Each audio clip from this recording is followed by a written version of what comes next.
My name is Nikki Lee Willis.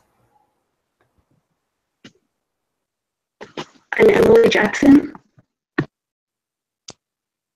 I'm Susan Acey. And I am Bradley Williamson.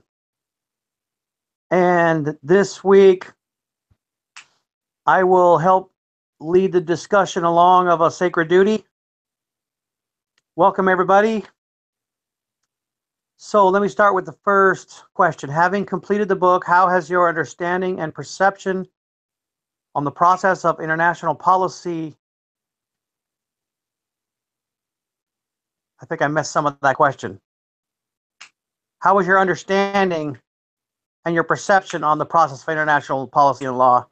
Increased. What is it now? Yeah, so it asks how has it increased? Yes, I didn't do that.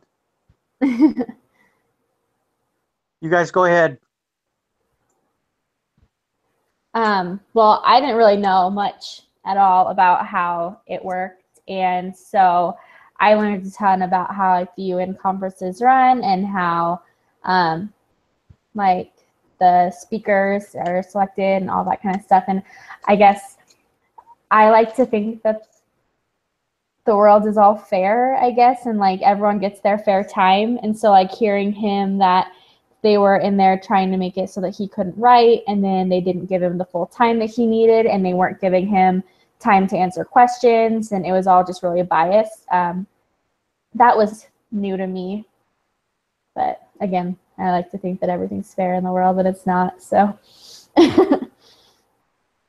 Well, one of the things I learned was a lot of times you stand alone when you're doing these things, but there's a lot of people in the background kind of helping. And in his instance, I think there were a lot of miracles that happened.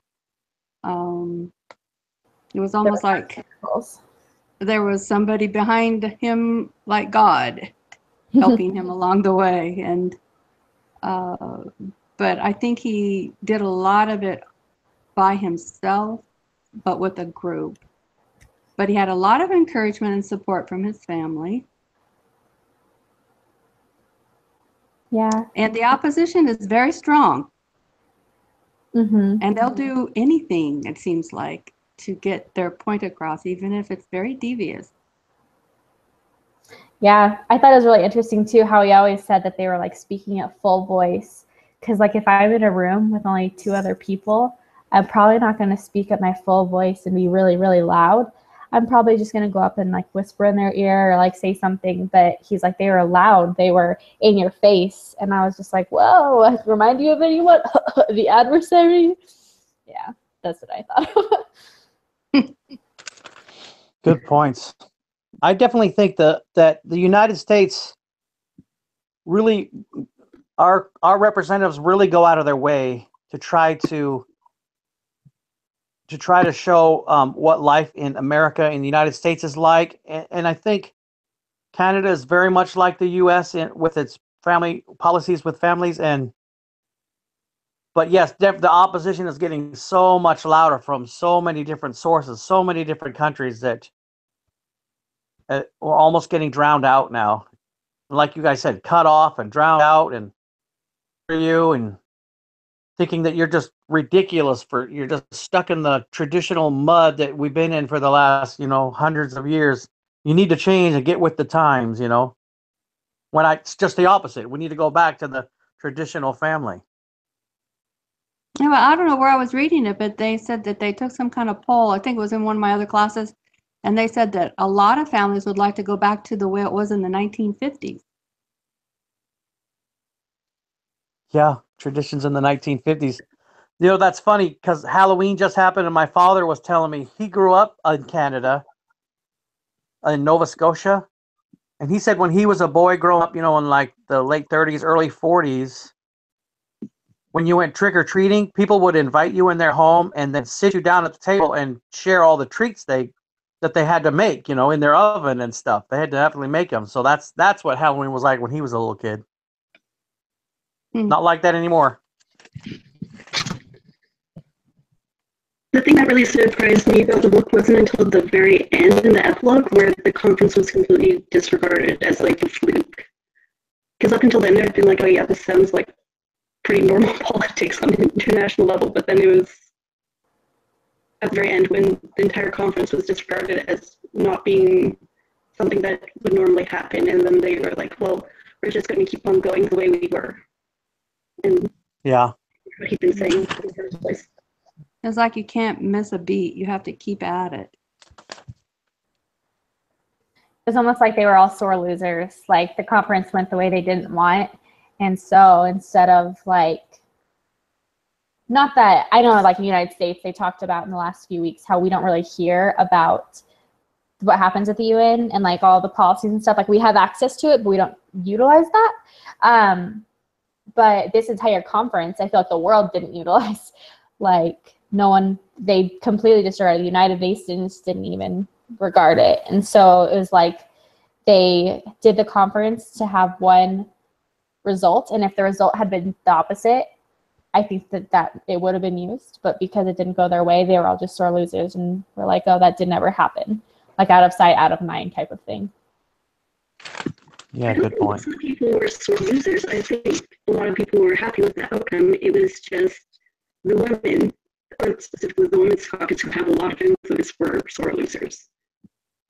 Because other people, like the African nations and places like that, were very happy with the amount of success they had had, because they were finally being heard. Yeah, like the Islamic nation that they talked about, how they were happy in talking to him because they wanted to bring up the family and like women rights and stuff. But yeah. All right. Good discussion. Okay. The second question, what role did you see the Lord playing in Professor Wilkins's efforts to advocate for families of the world? And let's just do the whole thing. And what lessons do we learn from our own efforts?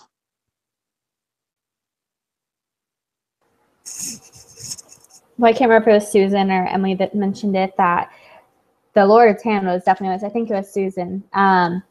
He only had 4 minutes to speak, but in that 4 minutes, he did more and convinced more people and had a bigger effect than they had in the 2 hours before him with the other speakers.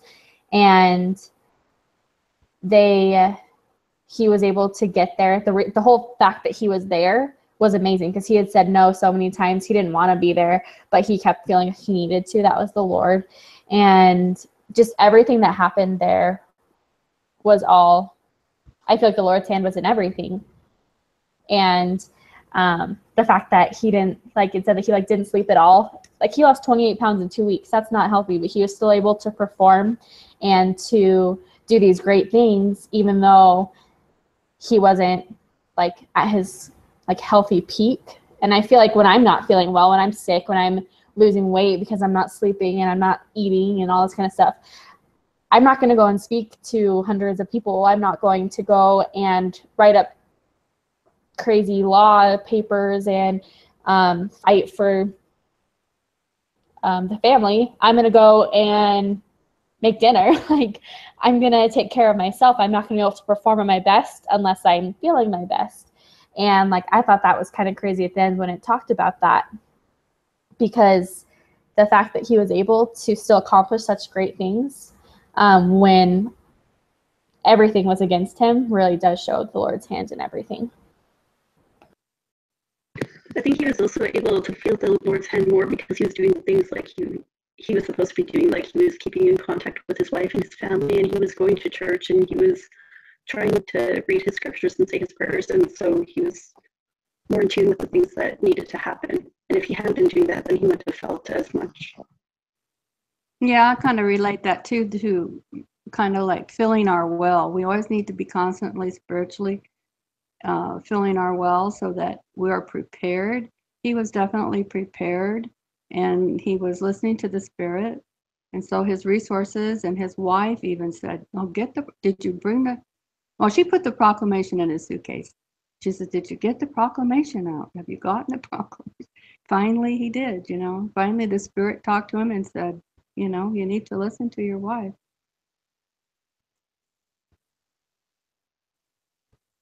Because if he wouldn't have been spiritually in tune, then Heavenly Father couldn't have worked with him. That's true. The Lord actually made him kind of his mouthpiece because, like what you said, he was in tune and spiritually prepared, and so I definitely agree with all that. And he used the proclamation to the family as his roadmap. Yes. It's interesting how he interjected the word family before all those sentences, and it just kind of flowed.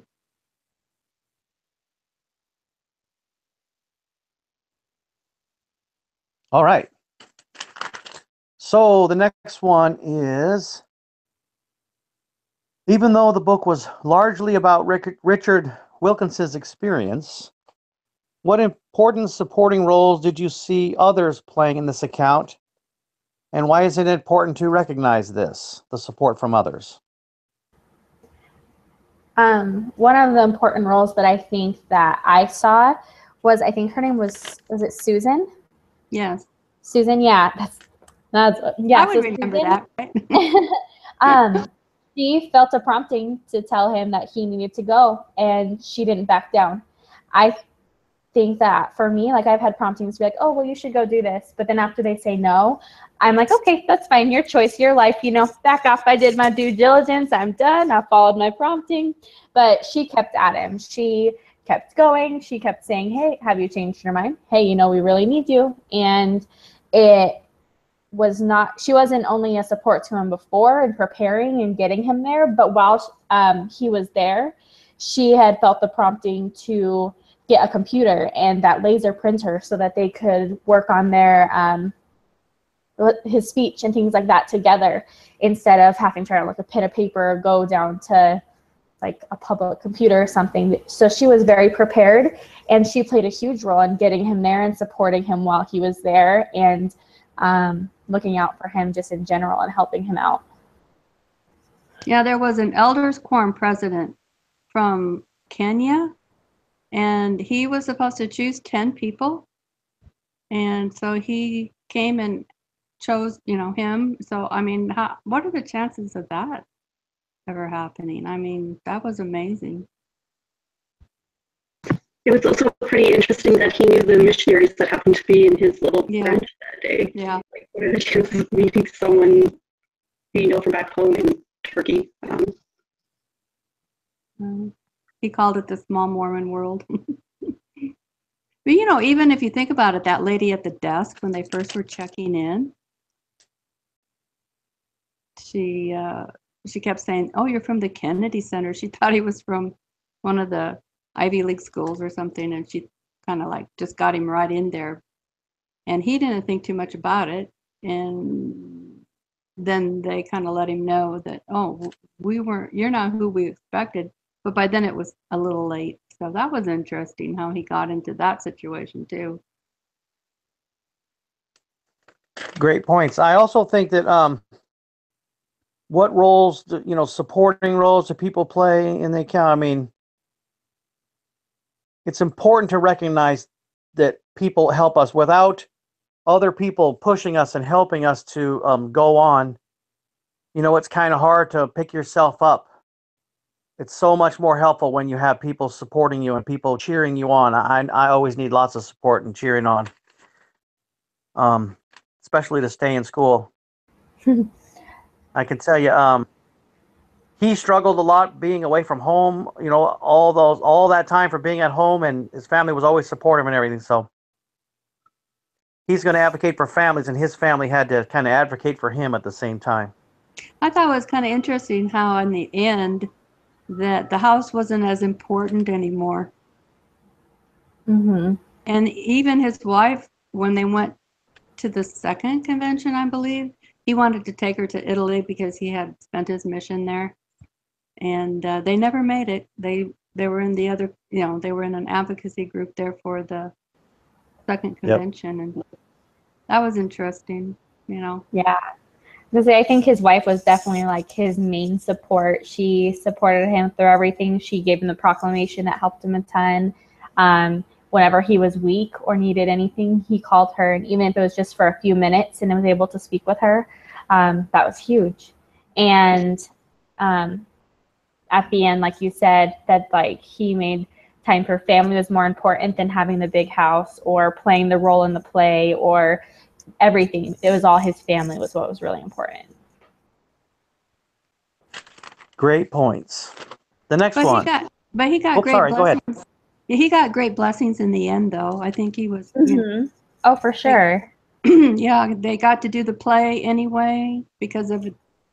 Yeah, so it was their 25th wedding anniversary Right. instead of the 25th anniversary of them being in the play.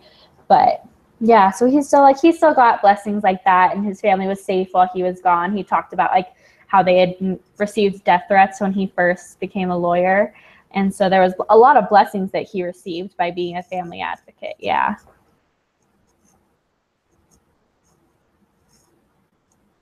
Good points. Sorry, let me write that down. Okay, the next one.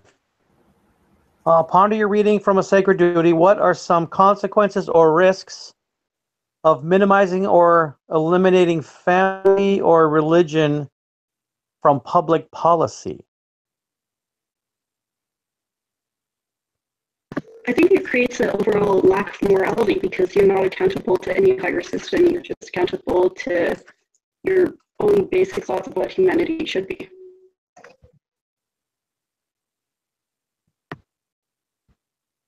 Sorry, that was breaking it up just a little bit for me. Did anyone? Yeah, it broke up for me. What I heard her say was there's the lack of morality, so they're not accountable to a system or to a policy. They're accountable to their own beliefs and their own personal morals instead of the morals of the world. Was that what you said? Yeah, instead of the morals of a religion or like a society or something. Yeah. I thought I picked up on most of it. Sorry, I'm having problems with my son coming and going. No, it's fine. So I sort of thought of like the same consequence that obviously like the morals would go down, like abortion is already a huge issue. And I have a friend who his wife decided that she was an atheist after they were sealed into the temple. And then a few months later, she went to Vegas for like 2 weeks with a bunch of her girlfriends.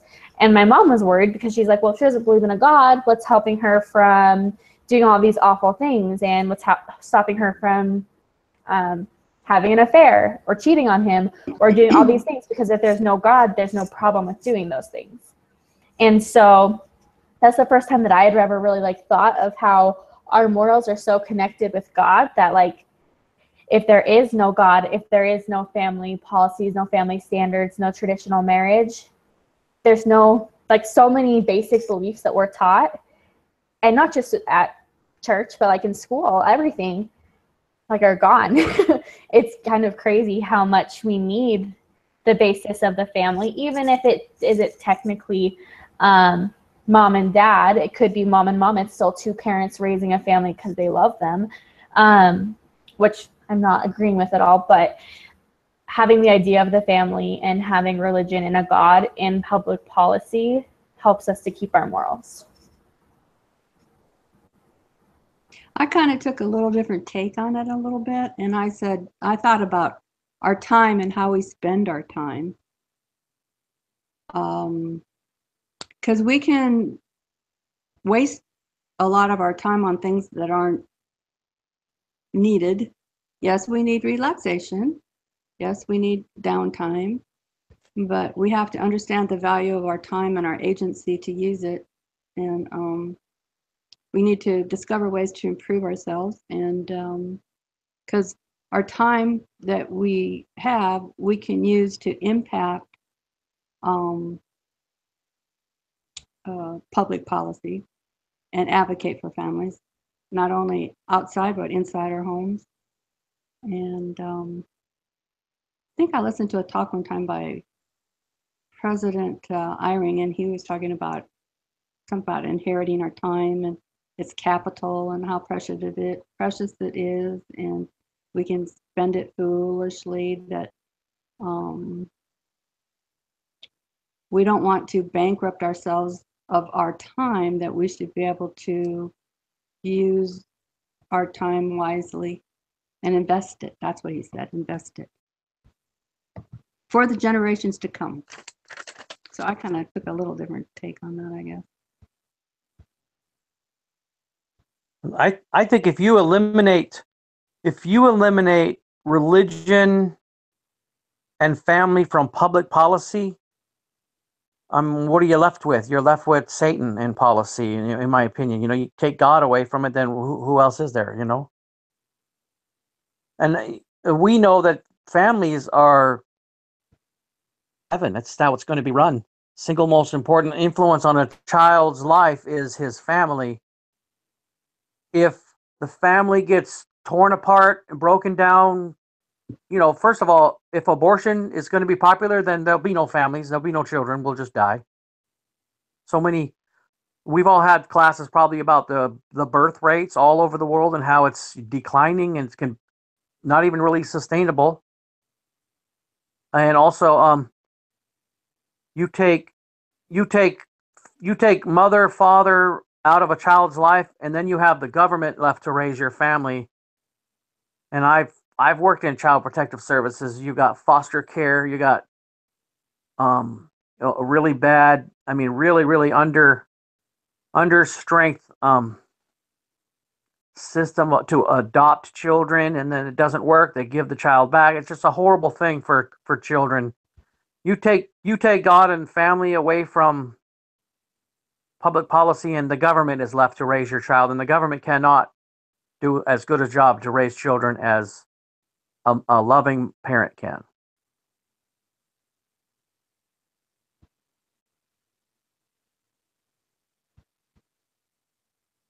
I guess I shut everyone down with that one. We ready to move on? Yeah. Let's see. Based on a sacred duty, what do you think we can do about it? Does the author implicitly or explicitly make realistic suggestions for ordinary citizens like ourselves, as well as those in a position of power and influence? So can we make a difference as just regular people, regular citizens? I bookmarked something in here that I really liked. And so it's from one of the last chapters when he's going home. And so I'm just going to read it. It's like 2 paragraphs. It's really quick. And it says, "We choose, of course, but it's more like we make one grand choice. And then after that, we simply follow where that leads us. And we have no more choices because we've yielded it already. That first grand choice is between comfort and growth. Because the choice for growth means that we must make subsequent choices that make us uncomfortable. Maybe the reason some of us believe that we have no choice is simply that we lack the courage to let ourselves make these difficult decisions as we go along. Comfort is hard to sacrifice, and when each choice is considered on an individual basis, the comfort will always beckon. So, well, call it the lack of courage if you like, but for me, I say there is no choice. The commitment to growth has been made." And I really liked this, talking about what you were saying. So I think that we've all, taking this course, kind of committed to use what we've learned to help in some little way. And that's hard to say. That's hard to think, well, what can I do? I'm just a person. I know we've been saying that a ton in this course, is you're just a person, but you're a person with a voice and you can make a difference. And we've all made the choice. And so from here, we just have to continue to stay on that path of the choice that we've made. We need to stand up for the family. We need to defend our beliefs, and we need to do everything that we can to be advocates of the family. And so that's something that I think, I really liked that quote. I was like gonna have my friend water, or those fancy script, and put it on a wall. And so I think that one really simple thing that we can use is Facebook. And I'm not saying that we have to, I don't know if we all have Facebook or social media, but just writing a post that's pro-family. It doesn't even have to be anti-same-sex or anti-abortion, but just pro-family, or share a story about something awesome with your family. Get goodness of a traditional family out there, something that's really easy that we can do to be family advocates and to represent the traditional family and God's family.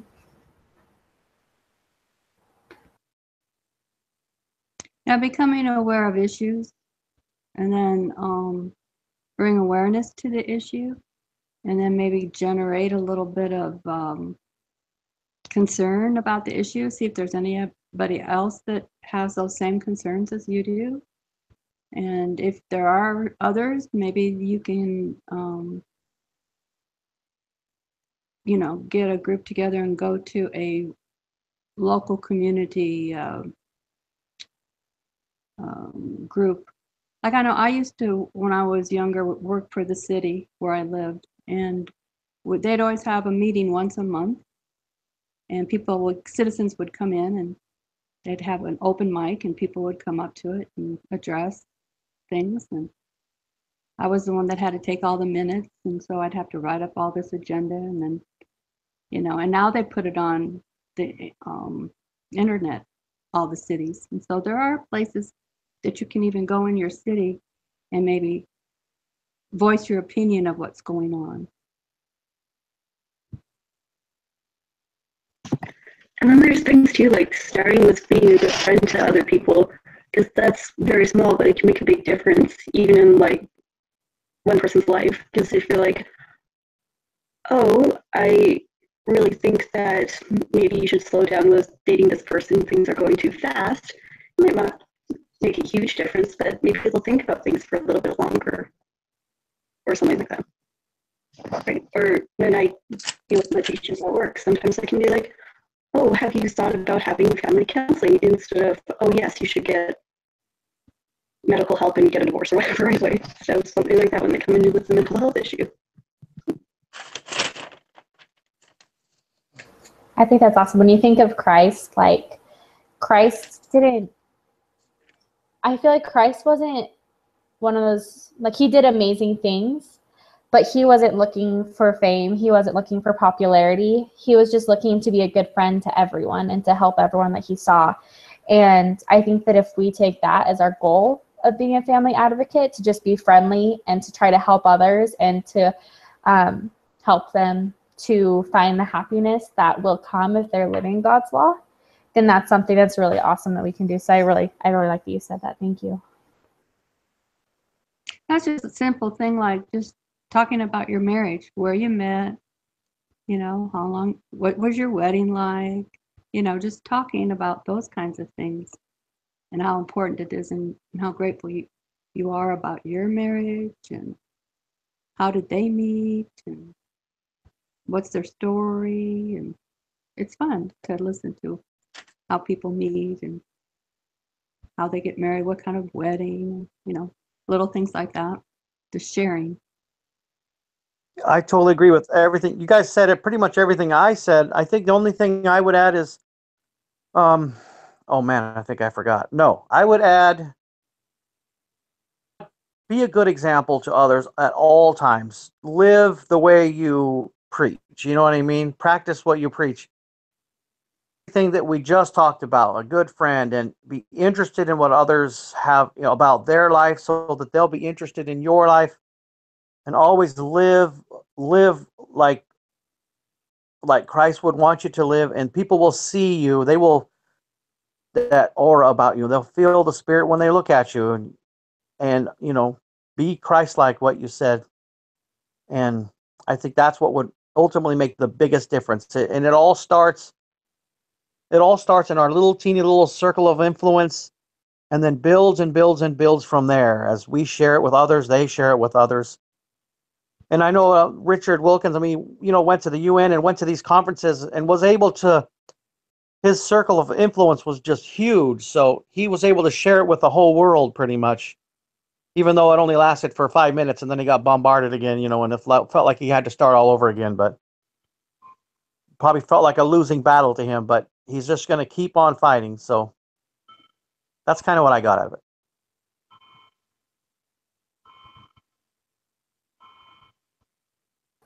I think that was great.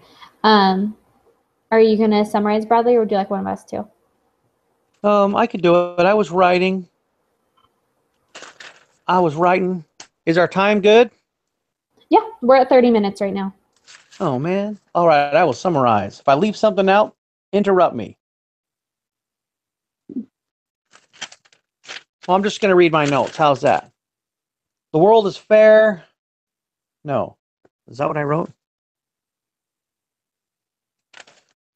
That's what I wrote. I'm taking all your guys' notes. The world is fair. Everyone should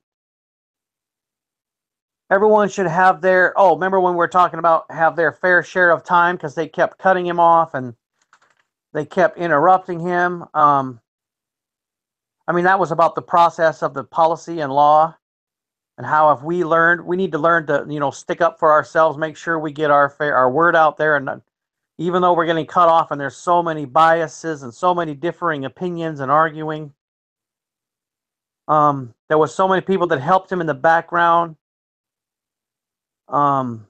supported him the whole time. He was supported by the Lord. He was supported by his family. What else did we write? The opposition was strong and very devious. It would find all kinds of different ways to try to stop him.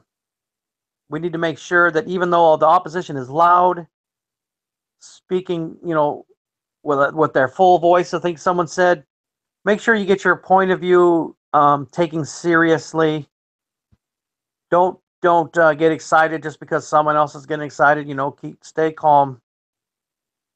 And we have to keep it up. Make sure our voice is heard, not give up. Just keep trying. And then let's see. He said, with the power of the Lord behind him, he was able to say more in his 4 minutes. And the fact he was told by God to go made a difference. I know when he was trying to decide whether he was going to go or not, he knew he had to go, so he did. Even though he lost all that weight, he was still able to go on because he knew it was the right thing to do. Lord, in all his efforts, he prepared himself, everything he could, and then he listened to the Spirit of the Lord to help him get through it. He always used the proclamation to the family as his roadmap. There was a time when he was prompted or she was prompted to tell him to go. Let him know that I reserved that she received prompting for him to go, and she told him, so that helped him to go. Always supported him, helped him buy the computer with the laser pointer to help out for support. From Kenya that was there for support, along. Even though they supported him, they missed the vacation that he had planned because the conference went long. So instead of complaining and feeling bad about it, she just pitched right in and started helping him out. And even though, at the end, he was still able to start growing his beard and continue on with their family tradition of the play, the Fiddler on the Roof play, right? Let's see. Yeah, I think that was good. I think am I you done? covered pretty much everything. Yeah. All right. Okay, perfect. So I'm going to stop the broadcast. Good.